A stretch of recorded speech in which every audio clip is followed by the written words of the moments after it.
Kamu sedang batuk atau bersin. Tahukah kamu saat kamu batuk atau bersin, terjadi pelepasan virus atau bakteri dari pernafasan kamu melalui udara atau cairan di dalam tubuh kamu yang dapat menularkan ke orang lain. Tapi kamu dapat mencegahnya dengan etika batuk atau bersin yang benar sebagai berikutnya.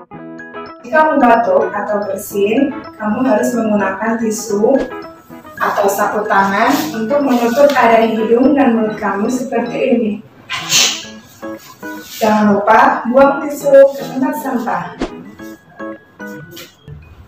Jika tidak ada tisu atau sapu tangan, kamu bisa menggunakan lengan dalam kamu dengan cara seperti ini. Kamu juga bisa menggunakan masker saat kamu dalam keadaan batuk atau bersin.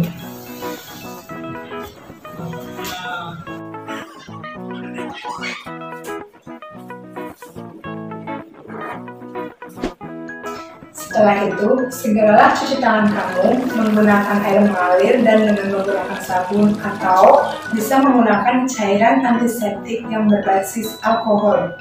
Ingat ya, jangan membuang ludah atau dahak sembarangan.